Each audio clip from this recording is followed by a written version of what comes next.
जय हिंद दोस्तों। ऐतिहासिक प्रेम कहानियों की बात की जाए तो सबसे पहला नाम आता है पृथ्वीराज चौहान और संयोगिता की प्रेम कहानी। भारतवर्ष में जिस तरह बाजीराव मस्तानी की प्रेम कहानी और सम्राट अशोक की प्रेम कहानी अमर है, वैसे ही पृथ्वीराज चौहान और संयोगिता की प्रेम कहानी भी अमर है। पृथ्वीराज चौहान महज 11 वर्ष की आयु में दिल्ली की राजगद्दी पर बैठे, एक ऐसा योद्धा जिन्होंने बचपन में ही शेर का जबड़ा चीर दिया और युद्ध कला में बहुत ही निपुण थे। इनकी निपुणता देखकर अंगद पाल के कोई वारिस नहीं होने की वजह से पृथ्वीराज चौहान को दिल्ली की राजगद्दी का युवराज घोषित कर दिया गया। दोस्तों, पन्ना राय नामक एक बहुत बड़े और मशहूर चित्रकार देश के नामी गिरामी राजा महाराजाओं के चित्र लेकर कन्नौज पहुँचे। वहाँ पर उन्होंने चित्रों की प्रदर्शनी लगाई। उन चित्रों में पृथ्वीराज चौहान का भी चित्र शामिल था। प्रदर्शनी को देखने के लिए राज्य की स्त्रियों और पुरुषों की लाइन लगी हुई थी। सभी चित्रों में पृथ्वीराज चौहान बहुत ही आकर्षक और खूबसूरत लगे। हर कोई पृथ्वीराज चौहान के चित्र की तारीफ कर रहा था। जब सहेलियों के द्वारा यह खबर कन्नौज के राजा जयचंद की पुत्री संयोगिता तक पहुंची तो वह भी उस चित्र को देखने के लिए लालायित हो उठी। संयोगिता अपनी सहेलियों के साथ उस चित्र को देखने के लिए पहुंची। जब उसने उस चित्र को देखा तो देखती ही रह गई और उसमें खो गई। संयोगिता की नज़र उस चित्र से नहीं हट रही थी। उनके दिल की धड़कन तेजी से बढ़ रही थी। केवल चित्र देखकर संयोगिता ने अपना दिल पृथ्वीराज चौहान को दे दिया। उन्होंने मन बना लिया कि वह अब शादी तो पृथ्वीराज चौहान से ही करेंगी।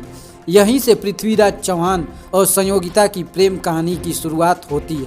लेकिन यह कैसे संभव होगा, किसी को पता नहीं था। वैसे आपकी जानकारी के लिए बता दें कि कन्नौज के राजा जयचंद पृथ्वीराज चौहान से काफ़ी नफरत करते थे। एक दूसरे के चीर प्रतिद्वंदी होने की वजह से शायद यह प्रेम पूरा न हो पाए, ऐसा विचार संयोगिता के मन में भी था। लेकिन कहते हैं कि जब हम किसी को दिल से चाहते हैं तो पूरी कायनात उसे मिलाने में लग जाती है। संयोगिता को रहा नहीं गया। उन्होंने चित्रकार पन्ना राय को बुलाया और स्वयं का चित्र बनाकर पृथ्वीराज चौहान के समक्ष प्रस्तुत करने की बात कही। सुंदर चित्रकारी के लिए प्रसिद्ध चित्रकार पन्ना राय राजकुमारी संयोगिता का बहुत ही सुंदर चित्र बनाया और दिल्ली जाकर पृथ्वीराज चौहान को दिखाया। पृथ्वीराज चौहान राजकुमारी संयोगिता की खूबसूरती और यौवन को देखकर मोहित हो गए।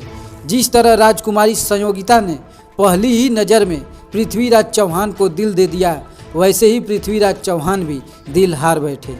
राजकुमारी संयोगिता द्वारा चलाया गया तीर निशाने पर जा लगा। जो आग संयोगिता के दिल में थी, वही आग अब पृथ्वीराज चौहान के दिल में भी लग गई। एक दूसरे को देखने के लिए तड़प उठे। परवान चढ़ रहे प्रेम के बारे में जब कन्नौज के राजा जयचंद को पता चला तो वह आग बबूला हो उठे और उन्हें पृथ्वीराज चौहान कतई पसंद नहीं थे। राजा जयचंद को यह बात बिल्कुल भी अच्छी नहीं लगी। पृथ्वीराज चौहान और संयोगिता की प्रेम कहानी के रंग में भंग डालने के लिए उन्होंने एक योजना बनाई। इस योजना के अनुसार राजकुमारी संयोगिता के स्वयंवर की घोषणा कर दी गई। आसपास और दूर दराज के सभी राजा महाराजाओं को इस स्वयंवर के लिए आमंत्रित किया, लेकिन पृथ्वीराज चौहान को इसकी सूचना नहीं दी गई।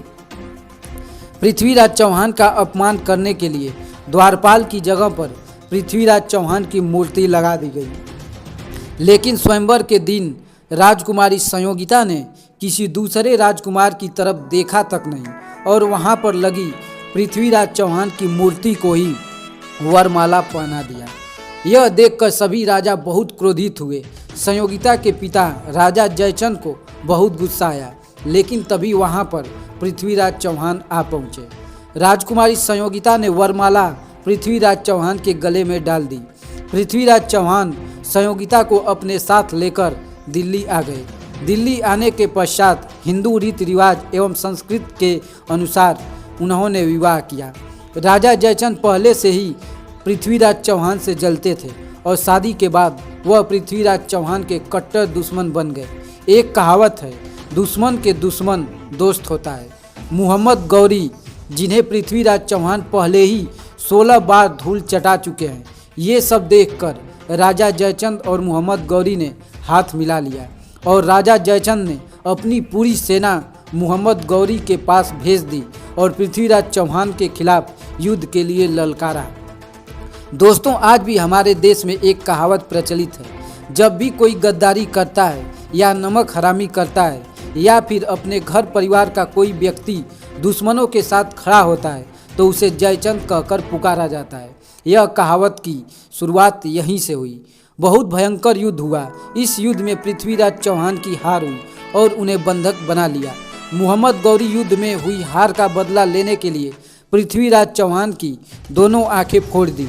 इतना ही नहीं, कई अमानवीय यातनाएं भी दी जिनका नाम सुनते ही आपका रूह कांप उठेगा। पृथ्वीराज चौहान और संयोगिता की प्रेम कहानी की वजह से पृथ्वीराज चौहान के दुश्मन एक हो गए। जब यह खबर संयोगिता के कानों में पड़ी तो वह व्याकुल हो गई, रोने लगी और पूरी तरह टूट गई। दूसरा खतरा यह था कि कुतुबुद्दीन ऐबक, जो मोहम्मद गौरी का सेनापति था, वह राजकुमारी संयोगिता और अन्य स्त्रियों को पाना चाहता था, इसलिए उसने किले पर आक्रमण कर दिया।